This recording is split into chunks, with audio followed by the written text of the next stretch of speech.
دنیا بھر سے لاکھوں کروڑوں مسلمان بھائیوں کو محمد فہیم سواتی کی جانب سے السلام علیکم اینڈ 24 کی دنیا میں خوش آمدید۔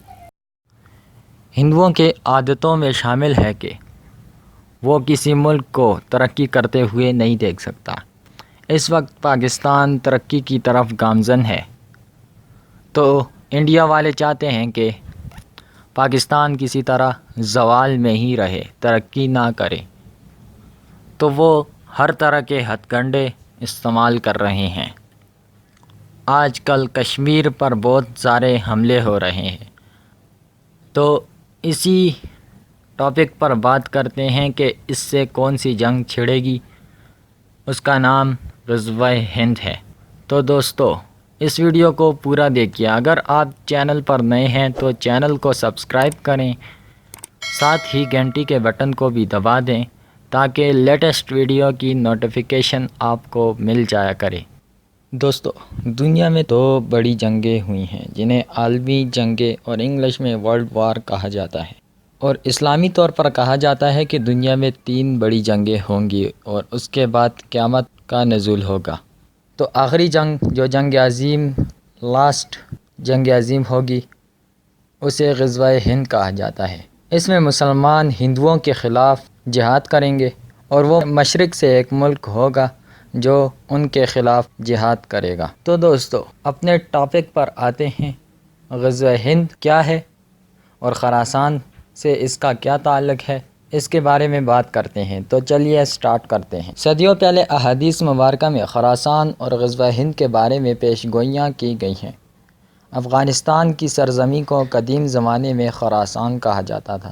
اس میں پہلے وہ تمام علاقہ شامل تھا جو اب افغانستان ہے، جبکہ یہ ملک مشرق میں بدخشاں تک پھیلا ہوا تھا اور اس کی شمالی سرحد دریائے جیحو اور خوارزم تھے۔ نیشاپور، مردو، ہرات اور بلخ اس کے دارالحکومت رہے ہیں۔ قدیم زمانے کے خراسان کا جو حصہ ایران میں شامل ہے وہ اب بھی اپنے اصل نام کے ساتھ موجود ہے، لیکن اسے 3 صوبوں جنوبی خراسان، شمالی خراسان اور رضاوی خراسان میں تقسیم کر دیا گیا ہے، جبکہ مالاکنڈ ڈویژن سمیت شمالی پاکستان کے مختلف حصے بھی خراسان کا حصہ رہے ہیں۔ اس وقت پوری دنیا میں خراسان نام کی کسی ملک کا وجود نہیں ملتا، لیکن صدیوں پہلے یہ ملک افغانستان، ایران، پاکستان اور وسطی ایشیائی ریاستوں تک پھیلا ہوا تھا۔ یہ تمام وہ علاقہ ہے جس کے بارے میں نبی کریم صلی اللہ علیہ وآلہ وسلم کی امام مہدی علیہ السلام کی مدد کے لیے یہاں سے کالے جھنڈے لے کر مسلمان فوجیں چلیں گی اور ان کا راستہ کوئی نہیں روک سکے گا، یہاں تک کہ وہ کالے جھنڈے ایلیہ بیت المقدس میں نصب کیے جائیں گے۔ جبکہ ایک اور حدیث کے مطابق غزوہ ہند کا آغاز بھی خراسان سے ہی ہوگا۔ موجودہ حالات کو سمجھنا ہے تو خراسان اور غزوہ ہند کے احادیث مبارکہ کو سامنے رکھ کر فیصلہ کیا جائے تو بہت سی باتیں خود ہی کھل کر سامنے آ جائیں گی۔ یہی وہ خطہ ہے جہاں آج اسلام دشمن شیطانی طاقتیں پاکستان، افغانستان اور ایران کے خلاف برسر پیکار ہیں۔ ان ممالک کے خلاف کارروائی کے لیے جو پوری دنیا کے غیر مسلم ممالک کا اتحاد و اشتراک ہو گیا ہے، اس کے وجہ بھی شاید یہی ہے کہ یہاں سے انہیں اسلام کی حیات نو کا اندیشہ ہے، کیونکہ خراسان میں بڑی اہم ہستیوں کا جنم ہوا جن کو عام لوگ عرب سمجھتے ہیں۔ مثلا امام ابو حنیفہ کے قریب اجداد کا تعلق خراسان سے تھا۔ اسی طرح اسلامی اور مغربی دنیا میں اپنے وقت کے سب سے بڑے طبیب اور حکیم ابو علی سینا کا تعلق بلخ سے تھا۔ مولانا رومی کے پیدائش اور تعلیم بھی بلخ میں ہی ہوئی تھی۔ مشہور فلسفی ابو الحسن فارابی کا تعلق افغانستان کے صوبہ فاریاب سے تھا۔ 15ویں صدی کے مشہور فارسی صوفی شاعر نور الدین عبد الرحمن جامی کا تعلق افغانستان کے صوبہ غور سے تھا۔ 86 ہجری میں اسلام کے مشہور جرنیل قتیبہ بن مسلم نے خراسان کو اسلامی حکومت میں شامل کیا، بعد کے اسلامی تاریخ میں اس کو بڑی اہمیت حاصل رہی۔ 7ویں صدی میں ابو مسلم خراسانی نے یہیں سے بنو امیہ کے خلاف اپنی مہم کا آغاز کیا تھا۔ ممتاز مذہبی اسکالر ڈاکٹر اسرار احمد مرحوم فرماتے ہیں کہ خراسان سے حضرت امام مہدی علیہ السلام کے مدد کے لیے جو لشکر روانہ ہوگا وہ پاکستان اور افغانستان کا کمبائن لشکر ہوگا، یعنی گروپ لشکر ہوگا، جبکہ پاکستان کا اس میں بنیادی کردار ہوگا۔ دوستو، یہ روایت بھی عام ہے کہ خراسان کا لشکر ہوگا تو سفید پوش پر مشتمل لیکن جدید ٹیکنالوجی سے آراستہ ہوگا۔ البتہ غزوہ ہند کے بارے میں یہ معلوم نہیں کہ وہ امام مہدی علیہ السلام کے ظہور سے پہلے ہوگی یا بعد میں، لیکن بعض مبصرین کا خیال ہے کہ صلیبی جنگ کے صورت میں کفر اور اسلام کا آخری اور فیصلہ کن معرکہ اس خطے میں شروع ہو چکا ہے، اور اگلے ہی لمحے یہ صلیبی جنگ اپنے طبی انجام کو پہنچنے کے لیے ارض مقدس میں اپنا آخری راؤنڈ میں داخل ہونے والی ہے۔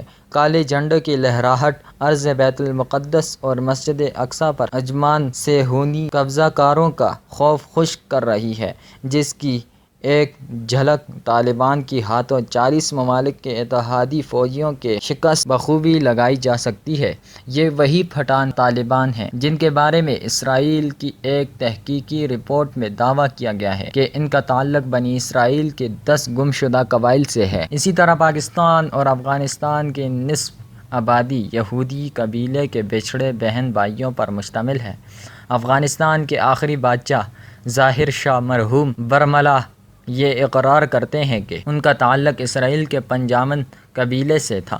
اسرائیل کے 10 گمشدہ قبائل کے موضوع پر ڈبل ڈاکٹریٹ کرنے والے ملیح آبادی پٹھان نوازہ ڈاکٹر نوارس افریدی کی تحقیق بھی یہ ثابت کرتی ہے کہ پشتون اور طالبان کا تعلق بنی اسرائیل سے ہے، اور یہ لوگ جب اسرائیل سے بھاگے تو بیشتر نے خراسان میں پناہ حاصل کی۔ خراسان پر ابتدا میں عربوں کی حکمرانی رہی اور بعد میں محمود غزنوی نے ان سے اقتدار چھینا۔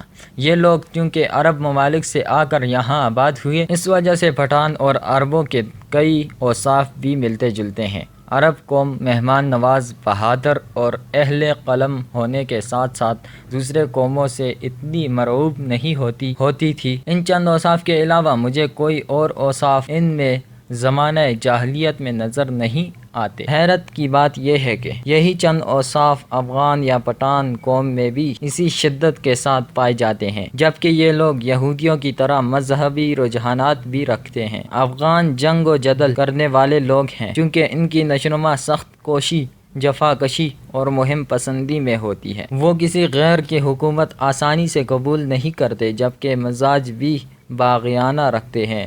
دنیا کہتی ہے کہ افغان 100 سال پیچھے پتھر کے زمانے میں جی رہے ہیں، جبکہ وہ کہتے ہیں کہ تم 100 سال کی بات کرتے ہو، ہم 1400 سال پیچھے ہیں۔ افغانوں نے یہ ثابت کر دیا کہ جب ایمان لڑنے کے لیے نکلتا ہے تو ماضی کا کیسر و کسریٰ ہو یا آج کا بیش اوباما یا ٹونی ہیلیر، سب ڈھیر ہو جاتے ہیں۔ یہ بات طے شدہ ہے کہ اس وقت یہودیوں کی پہنچ دنیا کے تمام بڑے ادارے، معیشت، سیاست، تجارت اور میڈیا تک ہے۔ امریکہ اور یورپ میں یہودی اس طرح پنجے گاڑ رہے ہیں کہ وہاں کی حکومت بھی ان کے ہاتھوں کھلونا بنی ہوئی ہے۔ امریکہ نے روئے ارض پر جہاں بھی فساد، فسق و فجور برپا کیا، اسرائیلی مفادات سے ہی منسلک ہے۔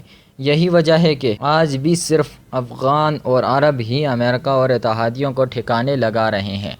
اللہ سبحانہ و تعالیٰ کی حکمت ہر چیز پر غالب ہے، اور بے شک اس بات کا علم صرف اسی کے پاس ہے کہ آئندہ کیا صورتحال پیش آنے والی ہے۔ لیکن خراسان اور غزوہ ہند کے بارے میں احادیث مبارکہ کے تناظر میں دیکھا جائے تو پاکستان اور ایران کی طرف سے اسرائیل کو تسلیم نہ کرنے کا بھی اللہ تعالیٰ کی طرف سے ضرور کوئی حکمت پوشیدہ نظر آتی ہے، جبکہ پاکستان کی ایٹمی قوت بھی اسی ذات کی عنایت کردہ نعمت ہے، ورنہ شیطانی اتحادی براہ راست کارروائی کر کے اسے نیست و نابود کر دیتے۔ کیونکہ اس وقت اسرائیل صرف پاکستان اور ایران سے خطرہ محسوس کرتا ہے۔ دشمن نے اپنی جاسوسی نیٹ ورک کے ذریعے کلمہ طیبہ کے نام پر قائم پاکستان کو توڑنے کے لیے جتنا پیسہ پھینکا، جتنی دہشت گردی کروائی، جتنے بم دھماکے کیے اور خودکش حملے کرائے، اگر اتنی دہشت گردی کسی اور ملک میں کرائی ہوتی تو وہ ملک کب کا ٹوٹ چکا ہوتا۔ لیکن یہ ملک پھر بھی قائم و دائم ہے اور انشاءاللہ قائم و دائم رہے گا۔ دوستو آج کا ٹاپک بس اتنا ہی، امید ہے کہ آپ کو پسند آیا ہوگا۔ اگر آپ کشمیر سے محبت کرتے ہیں تو کمنٹس میں ضرور بتائیے گا، اور یہ بھی بتائیے گا کہ کشمیر کو کس ملک کے پاس ہونا چاہیے، بھارت یا پاکستان۔ اور آخر میں میرے ساتھ یہ نعرہ لگائیے، کشمیر بنے گا پاکستان۔ اپنا بہت سارا خیال رکھیے گا۔ اپنے دوست، اپنے ہوسٹ محمد فہیم کو دیجیے اجازت، نیکسٹ ویڈیو میں ملیں گے۔ اللہ حافظ۔